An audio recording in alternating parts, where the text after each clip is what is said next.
They left Horn sitting dully at the edge of the flat and retraced their steps through the Herlaji ruins, still drawing no notice from the aliens.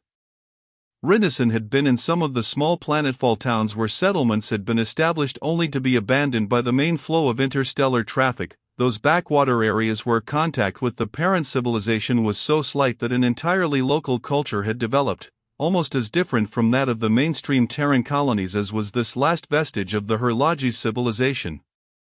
And in some of those areas interest in Earth was so slight that the offworlders were ignored, as the Earthmen were here, but he had never felt the total lack of attention that was here. It was not as though the Herlaji had seen the Earthmen and grown used to them. Rinneson had the feeling that to the Herlaji the Earthmen were no more important than the winds or the dust beneath their feet. As they passed through the settled portion of the ruins, Rinneson had to step around a Herlaji who crossed his path. He walked silently past, his eyes not even flickering toward the Earthlings. Crazy gray hide piles, Rinneson thought, and he and Mara hurried out across the flat toward the nearby Earth town. On the outskirts of the town, where the packed dirt streets faded into loose dust and garbage was already piled several feet high, they were met by Rene Malham. He sat long-legged with his back leaning against a weathered stone outcropping. He seemed old already, though he was not yet 50. His wind-blown hair was almost the color of the surrounding gray dust and rock, perhaps because it was filled with that dust, Rinneson thought. He stopped and looked down at the worn, tired man whose eyes belied that weariness. "And have you communicated with God, Lee Rinneson?" Malham asked with his rumbling, sardonic voice. Rinneson met his gaze, wondering what he wanted. He lowered the telepather pack from his shoulder and set it in the dust. Mara sat on a low rock beside him. "Will an alien god do?" Rinneson said. Malham's eyes rested on the telepather for a moment. "You spoke with Kor?" he asked. Rinneson nodded slowly. "I made a linkage with one of the Herlaji, and tapped the race memory. I suppose you could say I spoke with Kor." "You have touched the alien godhead," Malham mused. "Then it's real?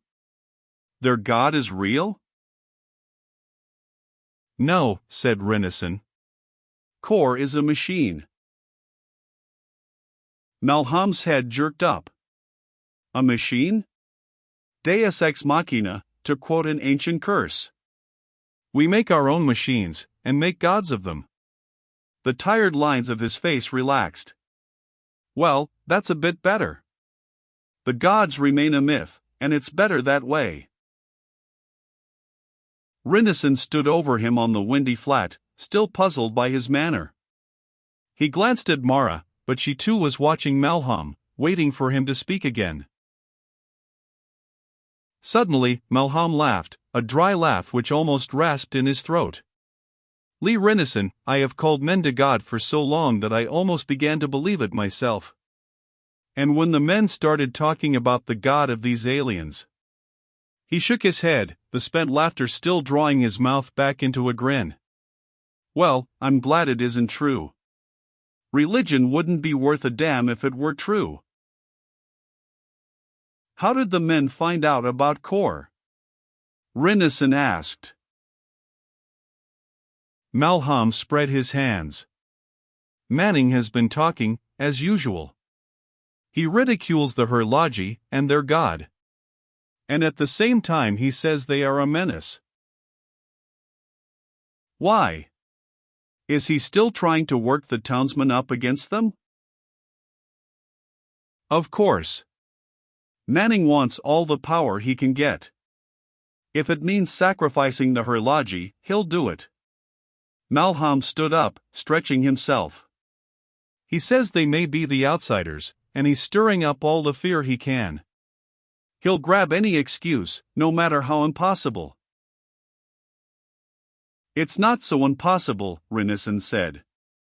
"Kor is an outsider's machine." Malham stared at him. "You're sure of that?" He nodded. There's no doubt of it, I saw it from 3 feet away.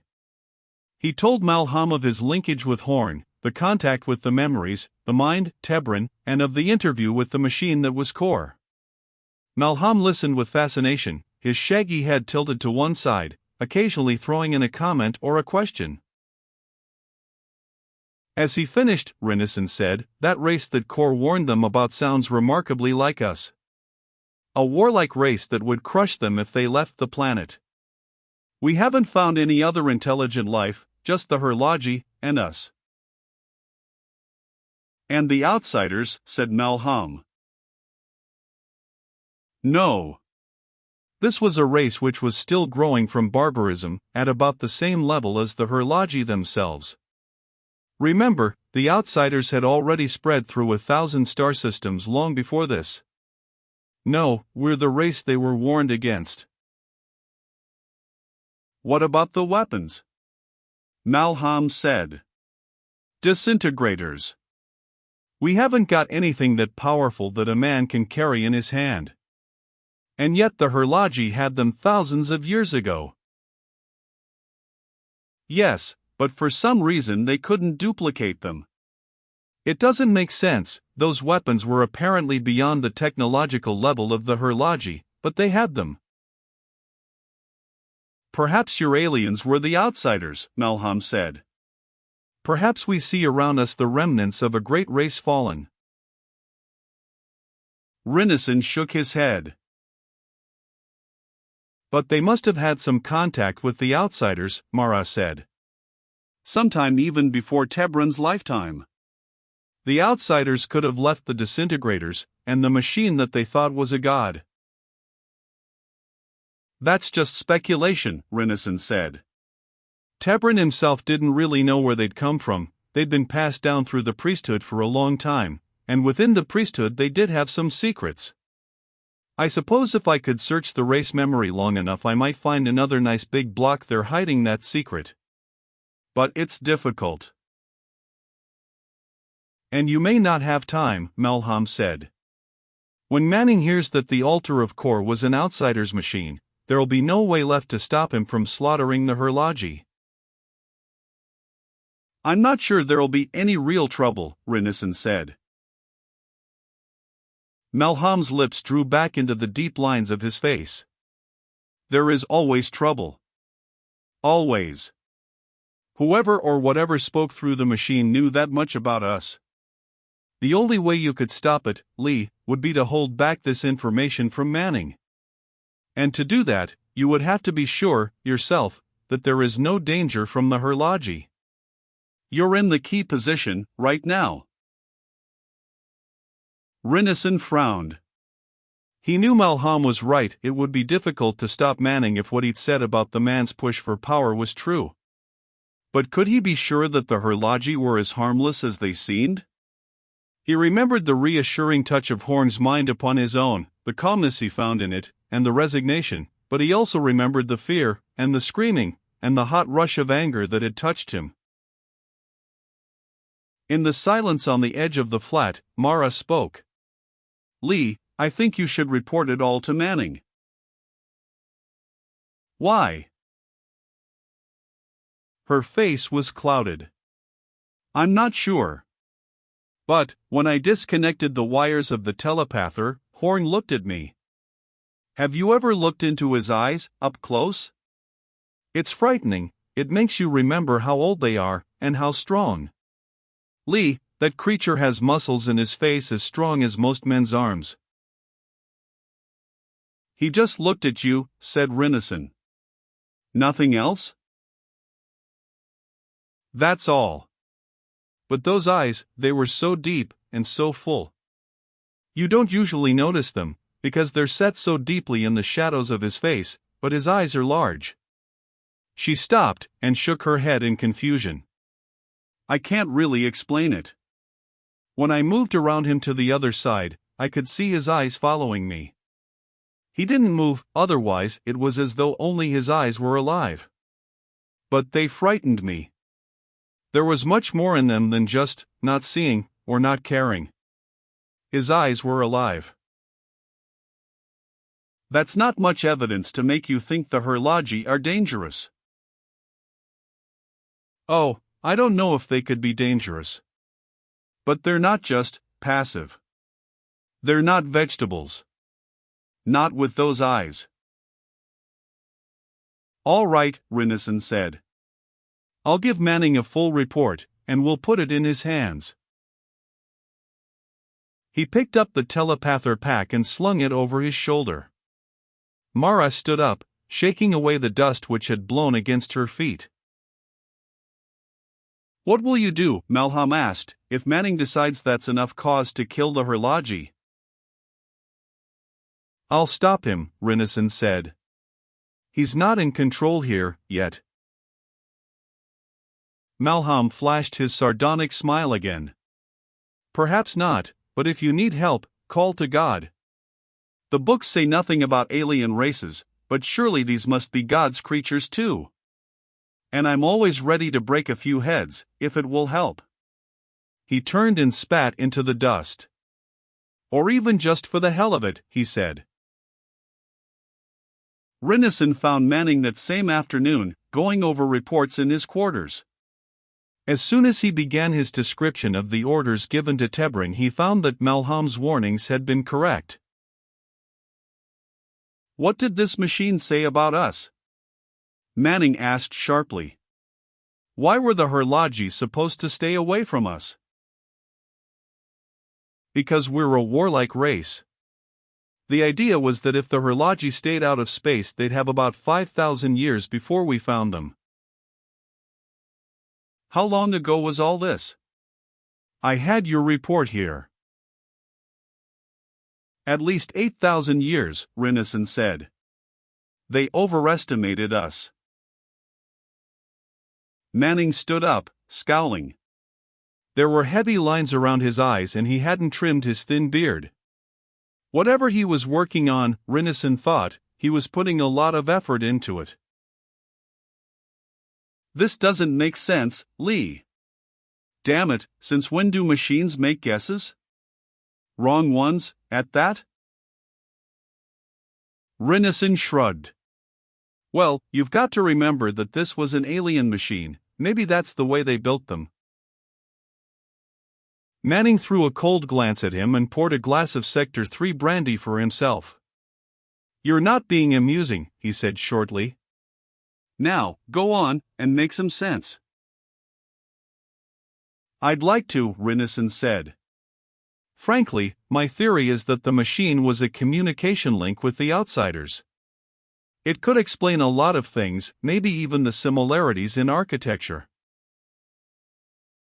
Manning scowled and turned away from him.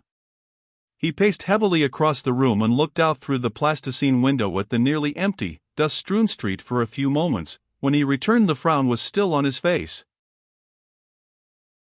Damn it, Lee, you're not keeping your mind on the problems here. While you were looking into Horn's mind, how do you know he wasn't spying in yours? You had an equal hookup, right? Rinison nodded. I couldn't have prevented him in any case. Why? Are we supposed to be hiding anything? I told you not to trust them. Manning snapped. Now if you can't even match wits with a senile horsehead. You were the one who said they might be more adept at telepathy than we are, Rinison said. It was a chance we had to take. There's a difference between taking chances and handing them information on a silver platter, Manning said angrily. Did you make any effort at all to keep him from finding out too much about us? Rinison shrugged. I kept him pretty busy. All of the time I was running through Tebrin's memories, I could feel Horn screaming somewhere. He must have been too upset to do any probing in my mind. Manning was silent for a moment. Let's hope so, he said shortly. If they find out how weak we are, how long it would take us to get reinforcements out here. They're still just a dying race, remember, Rinison said. They're not the outsiders. What makes you so sure that they're dangerous? Oh, come on, Lee. Think. They're in contact with the outsiders, you said so yourself. And just remember this, the outsiders obviously considered it inevitable that there would be war between us. Now put those two facts together and tell me the horses aren't dangerous. Rinneson said slowly, it isn't as simple as that. The order given to Tebran was to stop all scientific progress and stifle any military development, and he seems to have done just that. The idea was that if the Herlogi were harmless when we found them, there might be no need for fighting. Perhaps. But we weren't supposed to know that they were in contact with the outsiders, either. That was probably part of the purpose of the block in the race memory. But we got through the block, and they know it, and presumably by now the outsiders know it. That changes the picture, and I'd like to know just how much it changes it. They're not in contact with the outsiders any longer, said Rinneson. What makes you so sure of that? Tebran broke the contact that was in the orders too. The priesthood, which had been the connecting link with the outsiders through the machine, was disbanded. When Tebran died, he didn't appoint a successor. The machine hasn't been used since. Manning thought about that, still frowning. Where is the machine? I don't know. If it hasn't been kept in repair, it might not even be usable anymore, wherever it is. I'll tell you something, Lee, said Manning. There's still too much that we don't know, and too much that the Herlogi do know, now. Whether or not your horse buddy was picking your brains, they know we're not as strong as they thought we were. It took us 8,000 years to get here instead of 5,000. Let's just hope they don't think about that too much. He stopped, and paced to the window again. Look around you, Lee, out on the street, in the town. We've hardly put our feet down on this planet, we've got very little in the way of weapons with us, and it will take weeks to get any more in here. There's practically no organization here yet. We could be wiped off this planet before we knew what hit us. We're sitting ducks. He came back to stand before Rinneson. And what about the outsiders? They think of us strictly in terms of war, and they've been keeping themselves away from us all this time. That's obviously why they pulled out of this sector of space. Up until now we'd thought they were dead. But now we find they've been in contact with this planet. All right, it was 8,000 years ago. But that's a lot more recent than the last evidences we've had of them, and they've obviously been watching us. Now, you've been in direct contact with the horses' minds, you've practically been one of them yourself, for a while. All right, what's their reaction going to be when they realize that the outsiders, their god, overestimated us? What will they do? Rinneson thought about that. He tried to remember the minds he had touched during the linkage with Horn, Tebran, the ancient warrior king, and the young Herlogi staring at the buildings of one of the ancient cities, and the old, dying one who had decided not to plant again one year, and Horn himself, tired and calm on the edge of the flat, amid the ruins of a city. He remembered the others in that crumbling last home of an entire race, slow, quiet, uncaring. I don't think they'll do anything. They wouldn't see any point to it. He paused, remembering. They lost all their purpose 8,000 years ago, he said quietly. Manning grunted. Somehow I lack your touching faith in them. And somehow, Rinneson said, I lack your burning ambition to find an enemy, a handy menace to crush. You argue too hard, Manning. Manning raised an eyebrow. I suppose I haven't even put a doubt in your mind about them? Not one doubt? Rinneson turned away and didn't answer. Manning sighed. Maybe it's time I went out there myself and had a séance with the horses. He set down his glass of brandy, which he had been turning in his hand as he spoke. Lee, I want you to check back here with me in 2 hours. By then I should have things straightened up and ready to go. He strode to the supply closet at one end of the room and took from it a belt and holster, from which he removed a recent model regulation stunner. This is as powerful a weapon as we have here so far, except for the heavy stuff. I hope we never have to use any of that. Clearing it for use is a lot of red tape. He looked up and saw the cold expression on Rinison's face.